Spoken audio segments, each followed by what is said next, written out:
enseigner. Ce matin, il faut parler de entre bon et mauvais esprit venant de Dieu. Entre bon et mauvais esprit venant de Dieu, que nous trouvons dans le 14e verset de 1 Samuel 16.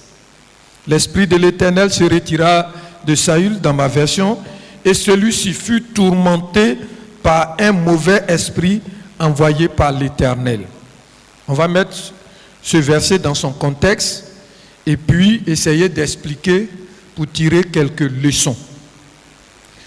Alors, au chapitre 16, le 12e juge d'Israël, Samuel, celui-là même qui a eu l'honneur de donner l'onction aux deux premiers rois, vient de finir une mission.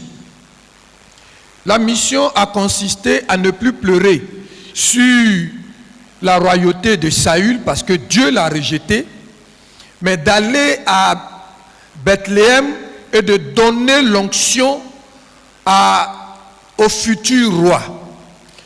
Dieu n'a pas révélé l'identité de ce futur roi pour que son serviteur, le prophète ou le juge Samuel, soit toujours connecté sur lui jusqu'à la fin de la mission. Vous savez, Dieu juge toujours la fin. C'est pourquoi la parole de Dieu dit la fin d'une chose vaut mieux que son commencement.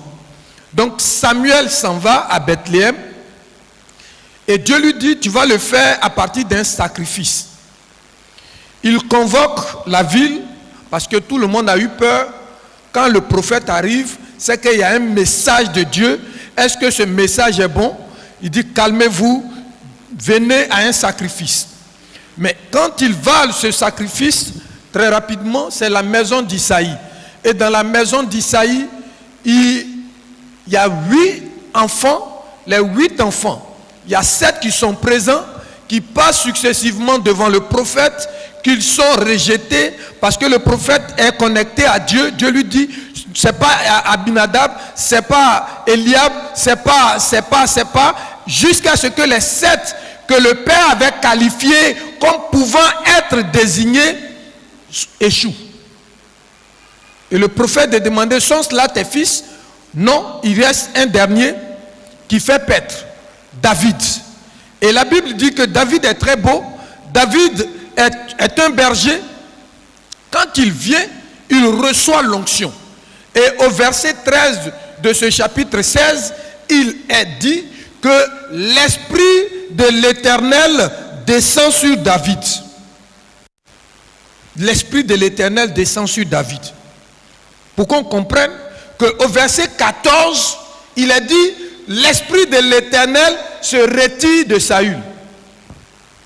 En ce temps, le Saint-Esprit se manifestait, mais de manière périodique et individuellement. Donc, quand l'Esprit vient sur David, l'Esprit se retire de Saül. C'est un peu comme dans un match de football. Quand un joueur sort, c'est là qu'un autre rentre. Et donc, voici l'image.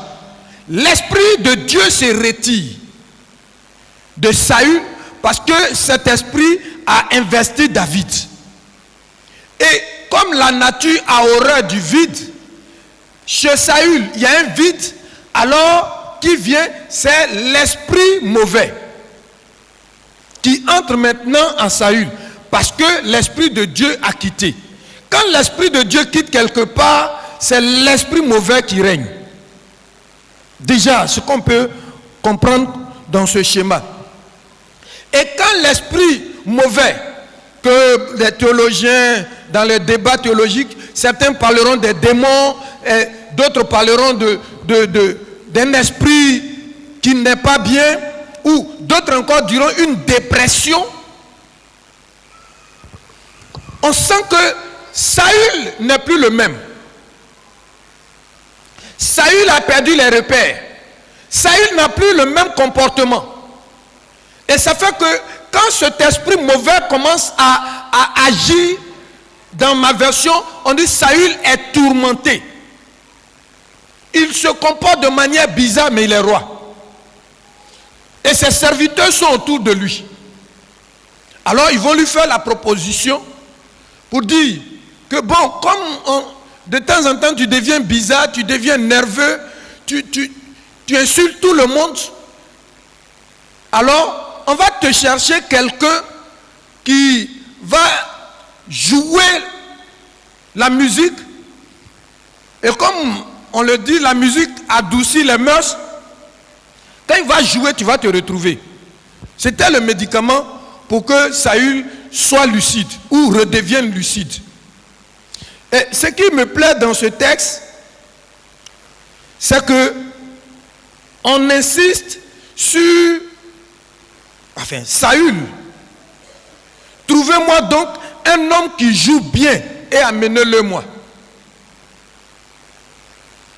Un homme qui joue bien.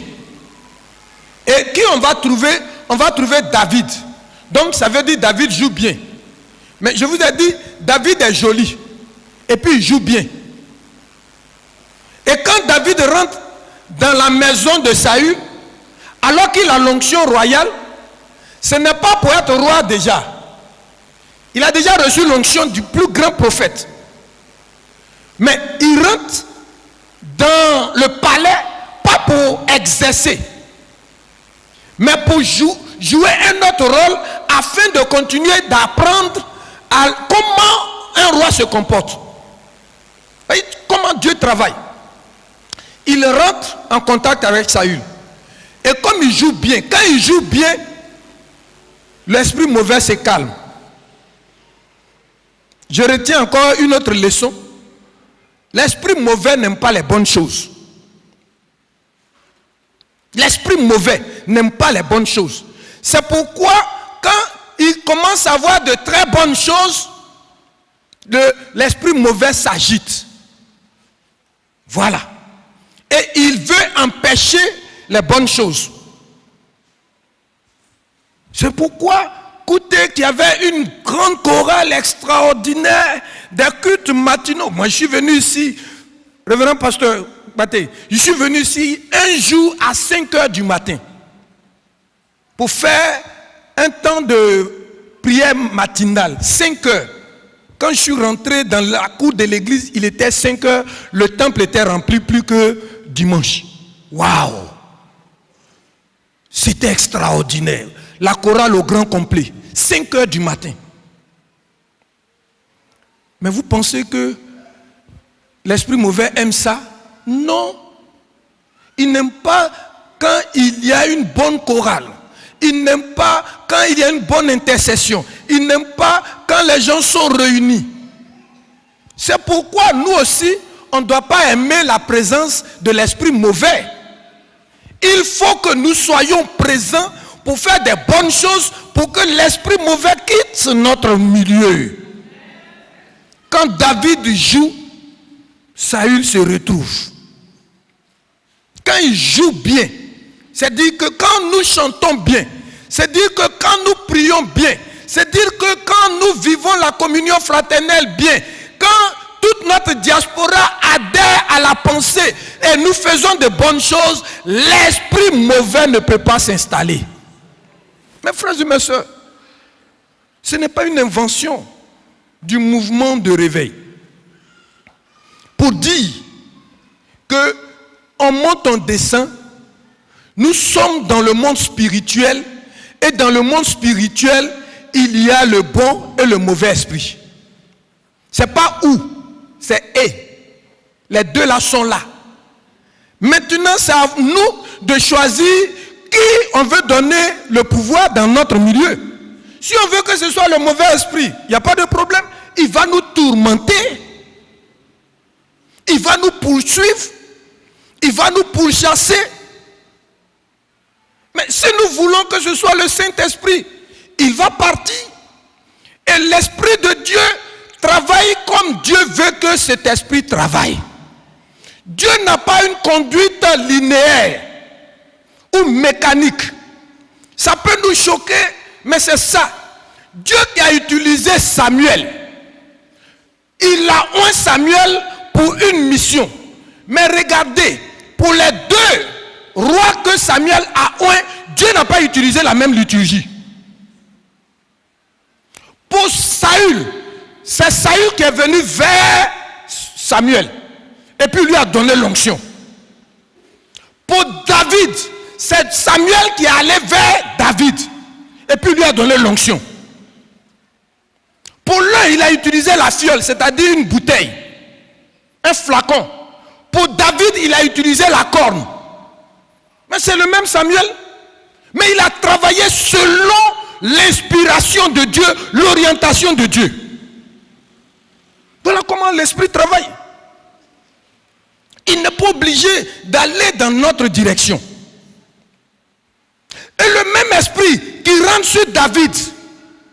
David a l'onction royale. Mais quand on a l'onction, quand tu es établi, tu exerces, ça c'est la liturgie des hommes. Mais l'esprit est sur David et l'esprit donne à David de rentrer dans le palais, non pas pour exercer la royauté, mais pour y apprendre à exercer la royauté d'abord. L'esprit était sur lui quand Saül le poursuivait. L'esprit était sur lui quand Saül le maltraitait. L'esprit n'était plus sur Saül quand il exerçait. Il a exercé au moins 13 années, alors que l'esprit s'est retiré de lui. Voilà comment notre Dieu travaille. Donc par moment, on ne comprend pas Dieu, parce que nous le comprenons totalement, nous sommes des dieux. Dans sa souveraineté, il peut nous choquer. Dans sa souveraineté, il peut nous confondre. Mais avec lui, allons seulement. Soyons connectés. C'est pourquoi nous sommes à l'aise de dire Dieu parle tantôt d'une manière, tantôt d'une autre. Ce n'est pas parce que je ne comprends pas que c'est faux. Faisons attention. Et c'est ce que Jésus disait à ses contemporains. Vous faites heureux. Vous pensez que la manifestation que vous voyez vient du diable. Ce n'est pas juste. Mon père travaille comme il veut. Et ce qu'il me dit de faire, c'est ce que je fais. C'est vrai que ça ne rentre pas dans votre liturgie, mais prenez-nous aussi comme ça. C'est ce que Jésus disait.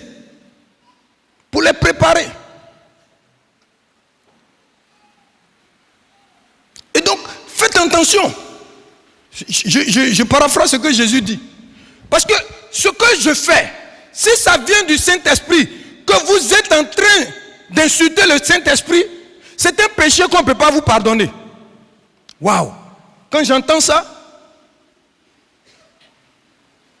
il y a des choses, par moments je ne comprends pas, mais je me mets en prière. Parce que si c'est vrai, que parce que je ne comprends pas, que ça vient de Dieu, que je n'ai pas compris, je dis que c'est faux, je traite Dieu de faux. Je traite Dieu de menteur.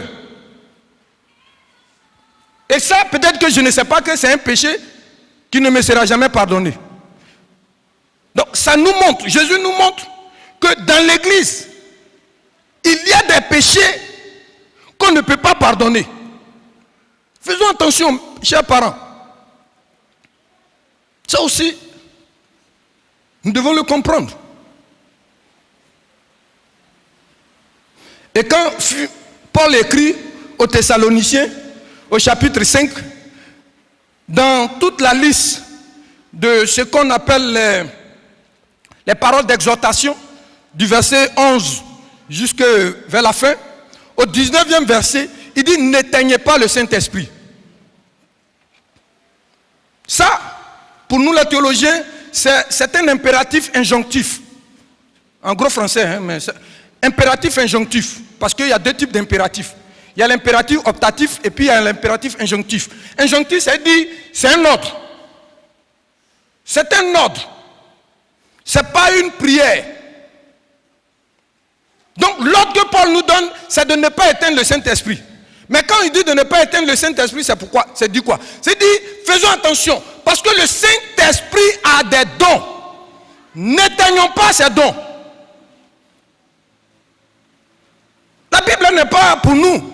Elle est pour tout le monde. Dans la Bible, il est dit qu'il y a pluralité de dons.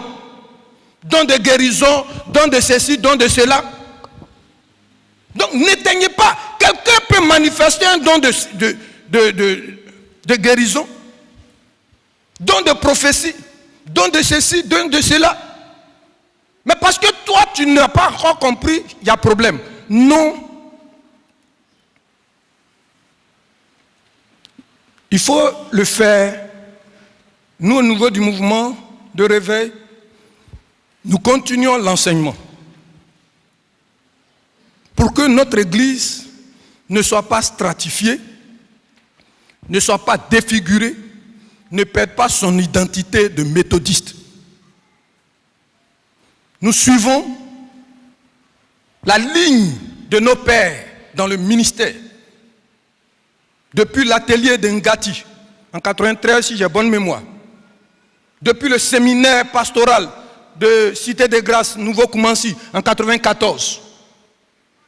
Nous nous battons pour que l'on ne dise plus ce cantique révolu, c'est pas méthodiste, c'est pas méthodiste. Parce que le méthodiste, c'est celui qui impacte la société. Nous sommes fiers. Notre génération, nous nous battrons, on ne quittera pas l'église. On fera en sorte que comme John Wesley a impacté toute l'Angleterre, nous aussi, nous impactons toute la Côte d'Ivoire et la sous-région. C'est notre mission.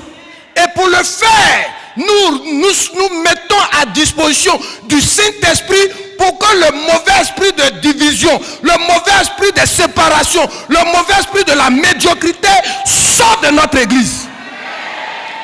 Le méthodisme, c'est une référence, c'est un label. Avant, au temps de nos parents, quand on cherchait un comptable dans une société, CV, est-ce que tu es un méthodiste? Un méthodiste était digne de confiance parce qu'ils avaient l'onction de la gestion parcimonieuse des faits.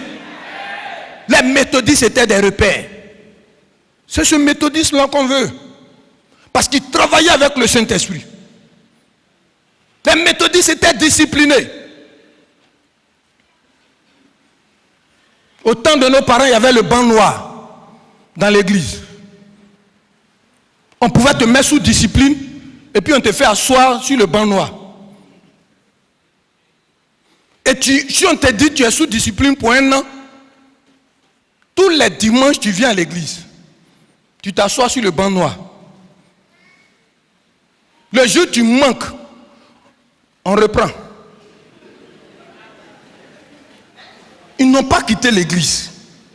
C'est comme ça qu'ils ont été enseignés. Le Saint-Esprit travaillait. Aujourd'hui, à force de dire c'est pas méthodiste, c'est pas méthodiste, ce que nous faisons, c'est ce qui n'est plus méthodiste. Tu suspends un prédicateur, il change d'église. Tu suspends un conducteur, il change d'église. Tu suspends une choriste, elle chante au vase d'honneur. C'est ça qui n'est pas méthodiste. Où il n'y a plus de discipline. C'est ça qui n'est pas méthodiste. Redevenons méthodistes de nos parents. Pour qu'on soit fiers de notre église. Une église qui impacte la société. Chers parents, redevenons méthodistes. Les méthodistes, c'était les fêtes de moisson. On dit fête de moisson. Aujourd'hui, tout le monde a peur. Quand on dit fête de moisson, on dit, cette année, on va cotiser encore. Non, ce n'est pas fête de cotisation, c'est fête de moisson. Tant de joie. Tu donnes à elle libéralité dans la joie. Tu es heureux de donner. Autant de nos parents, les quelques papas sont encore là. Le berger était pris comme il se doit. Il y a des gens qui peuvent faire un an sans passer chez le pasteur. S'ils ont fait une offrande, c'est une offrande communautaire. C'est quand on dit, dimanche prochain, envoyez savon pour le pasteur, c'est là qu'il donne. Mais le Saint-Esprit ne leur dit même plus. C'est ça qui n'est pas méthodiste. Revenons à l'église méthodiste de nos parents. Où le berger n'est pas sur la place publique. Aujourd'hui, comme il y a Facebook, ce que le pasteur a fait, il n'a pas fait, c'est au dehors. Non, faisons attention. Faisons attention. La discrétion. Nos parents étaient très discrets. Le méthodiste est discret. Parle pas comme ça dans la rue de son église. On a bouffé l'argent. C'est quoi ça? Quel genre de méthodiste êtes-vous? Donnons gloire à Dieu en laissant le bon esprit nous utiliser. Chantons des cantiques qui chassent les démons dans nos églises. On veut de plus en plus des choristes ou des chorales qui ne se contentent plus des veillées funèbres. On veut des chorales qui chantent et puis il y a des guérisons. Au lieu de faire palabre pour animer une veillée funèbre, faites palabre pour animer une veillée de prière. Des fois même tu programmes chorale pour veillée de prière, il y a 3 choristes. C'est là que tout le monde sait que, bon, il y a une veillée à Dagbe, ils s'en vont là-bas. C'est ça qui n'est pas méthodiste. Dis à ton voisin, à ta voisine, redeviens méthodiste. Alléluia. Saül, regardez la fin. Regardons la fin. Et tirons 3 petites leçons. Première leçon, quand on nous dit entre bon et mauvais esprit venant de Dieu, on parle de Saül. Il a bien commencé, il a mal fini. Tu commences bien, mais il faut bien finir. Saül a bien commencé, il a mal fini. La fin d'une chose vaut mieux que son commencement. C'est pourquoi, autant que faire se peut, tant que nous sommes en vie, battons-nous pour que notre fin soit meilleure. Chers parents, battons-nous pour que tant que nous sommes en vie, notre église de Trinité de Kouté soit une référence.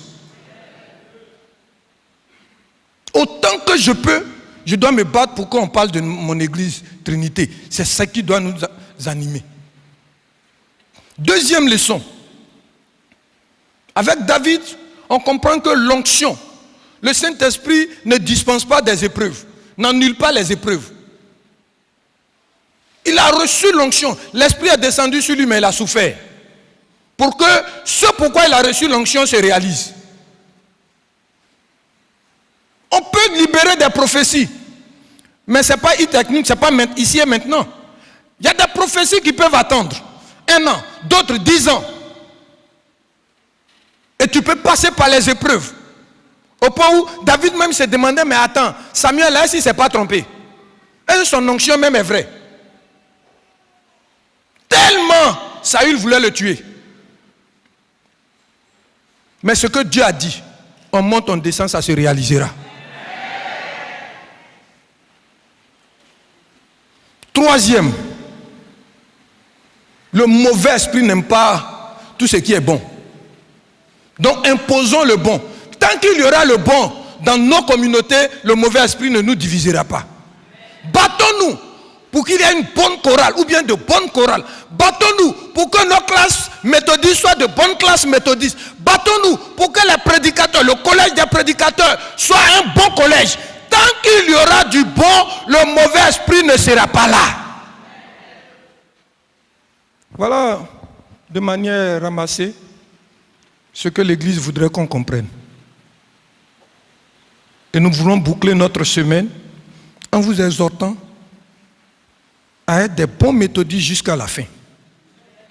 Des méthodistes authentiques jusqu'à la fin. On peut ne pas comprendre quelque chose. Mais ce n'est pas parce qu'on n'a pas compris que c'est faux. Ayons le discernement, réclamons le discernement pour que le Saint-Esprit nous éclaire sur ce que nous ne comprenons pas. Travaillons pour que notre atmosphère soit une bonne atmosphère. œuvrons pour une bonne atmosphère. Ne fuyons pas les épreuves.